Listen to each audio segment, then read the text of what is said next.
بسم اللہ.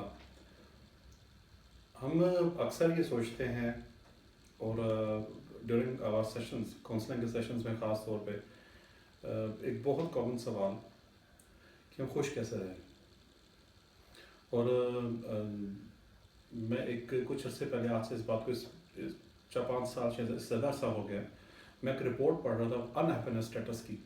UN کی United nations کی رپورٹ تھی کہ برصغیر پاک و ہند میں دنیا بھر میں ناخوشی ان ہیپینس تمام دوسرے خطوں سے زیادہ ہے. تو خوش کیسے رہیں, کس طرح سے رہا جا سکتا ہے؟ بہت سارے طریقے ہیں, بہت ساری اس کی طریقہ واردات میتھڈالوجیز کہہ سکتے ہیں اسے. ایک اور اس کے اور ہر ایک جو آپ چیز اپناتے رہیں گے آپ کو اس کے جو بینیفٹس ہیں اس کے نتائج اپنی زندگی میں ملتے چلے جائیں گے, یہاں تک کہ آپ الٹیمیٹ ایک مسلسل اسٹیٹ آف ہیپینس میں رہتے ہیں. اس سے پہلے بیفور یہ میرے خیال میں ہیپینس کے بارے میں بھی اس الیکٹرانک میڈیا پہ میری پہلی بات چیت ہے. ایک بات یاد رکھیے گا کہ ہیپینس زندگی میں مشکلات کا نہ ہونا نہیں ہے, یا دکھوں کی عدم موجودگی از ناٹ ہیپینس. ایسا نہیں اگر آپ سمجھتے ہیں کہ اگر آپ خوش ہیں تو 24 گھنٹے آپ کھلکھلا رہے ہوں گے یا آپ کہہ کے مار رہے ہوں گے. This is nothing to do with happiness. Happiness is a higher level, ایک ہائر پلین ہے, ایک ہائر سطح ہے ہیپینس کی بات. اگر اس کے اوپر ابھی ایک one of the taxes, one of the جو طریقہ کار ہے خوش رہنے کا, یہ چھوٹی سی بات آپ اس کو زندگی میں آج اپلائی کریں, ابھی کریں, اور آپ کو سڈنلی فیل ہوگا فوری طور پہ کہ آپ کی زندگی میں خوشی کا ایک پہلو کم از کم اس اینگل سے ایڈ ہوگا. کیا ہے؟ آسان سی بات ہے. ہم سب نے خوشیوں کی ایک چیک لسٹ بنائی ہوتی ہے.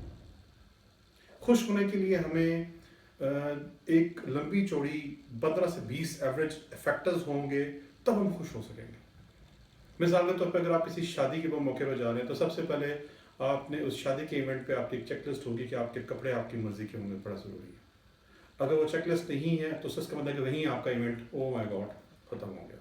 سیکنڈ چیک لسٹ کا پوائنٹ نمبر 2 یہ ہے کہ آپ کے ساتھ اس شادی کے ایونٹ کے اوپر 2-3 افراد ایسے ہوں جن کے ساتھ آپ کی پرانی گپ شپ کرنا آپ کو تہیا کر لینا ہے کہ میرا وہاں پہ کچھ خاص آئی وانٹ انجوائے دیئر.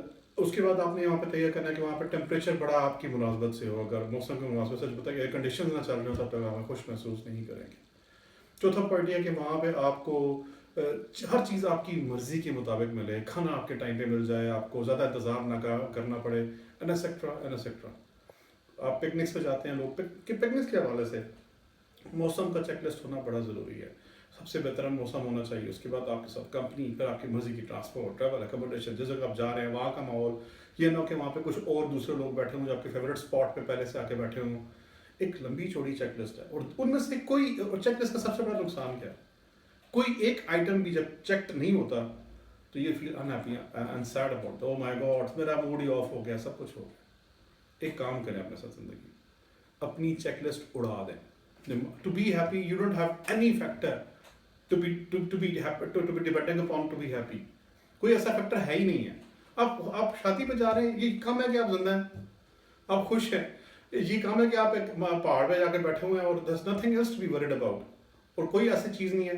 موسم کیسا بھی ہے, گرمی ہے, یہ بارش ہے, اس کا تعلق خوشی کے ساتھ نہیں ہے. آنیسٹلی اس کا خوشی کے ساتھ نہیں ہے. آپ کے ساتھ کوئی ہے کہ نہیں ہے, آپ اکیلے ہیں تو ان تمام فیکٹرز کا آپ کا خوشی کے ساتھ کوئی تعلق نہیں.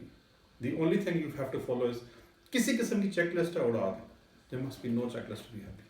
کسی ایونٹ کا, لوگوں کا, خاص پرٹیکولر اس چیزوں کا, جب تک آپ اس چیک لسٹ آپ کے پاس رہے گی آپ کے پاس نہ خوش ہونے کے کچھ نہ کچھ موقع رہے گی. اور کائنات کے ساتھ the universe, the world is ہمیشہ کوئی نہ کچھ ایسی ضرور مل جائے گی جو آپ کی چیک لسٹ سے میچ نہیں کرتی ہو. So the better is you don't have to have any check point, any checklist to be happy. اس کو آج سے کریں, اپنے ساتھ زندگی میں اپنائیں, آپ کو فیل ہوگا یا واقعی یہ تو ایک آسانی سے آپ کو خوشی کا ایک سڈن فیکٹر جو ہے اچانک ایڈ ہونا شروع ہو جائے گا اور آپ خوش رہنے کا طریقہ ملے گا. Thank you very much.